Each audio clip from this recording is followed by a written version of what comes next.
How long have you been living in China? Or This is my fifth year, 5 years. How many cities have you traveled to in I've China? been to the main cities, the top cities as they call them, Beijing, Shanghai. I lived in Guangzhou and now I live in Shenzhen. I've been to Guilin, Chongqing. Where else? Wuxi. Do you think is it hard or easy to get along with people in China more than the foreigners? I feel like I do get along with the Chinese people.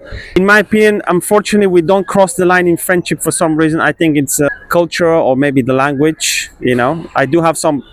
I can say people that I know that I can even call them for advice or something, but friendship with locals is a little bit complicated. No idea why. I think it's the language barrier more than anything. But I do think that the people in China are lovely, and I'm not saying this because I have to say it. I really mean it. What good personalities do you see in the Chinese females? I see Chinese females are a little bit tense. They're worried about everything. They worry about the house, the car, the weight, and the marriage situation, and So I think they worry a little bit too much. They should relax a little bit more. And speaking of Shenzhen, the city Yes. you are living in right now, Yes. What activities or advantages of this city do you like the most? I live close to the city center, so I play football with some of other foreigners. I go to Coco Park and play tennis. Now, when the weather becomes a little bit warmer, I go to a few swimming pools, and I enjoy sometimes the restaurants and the bars in the city center. I think it's pretty cool.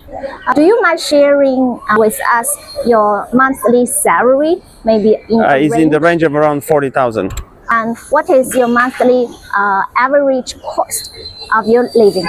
The average cost accommodation is not cheap, 8,000, and then I might spend another. Honestly, in China it's cheap because I cook mostly at home because I don't like the oily food. So I would spend another, let's say, 6 to 8,000 to buy some quality food and just for socializing. So I would say per month for me about 15,000. I can live on comfortably on that money. Okay. How big is the apartment that you are living in, which costs you about 8,000? It's about 75 square meter. 75. About 2 bedrooms. It's 2 bedrooms, one separate big room, and one small kitchen. So that's and one bathroom only.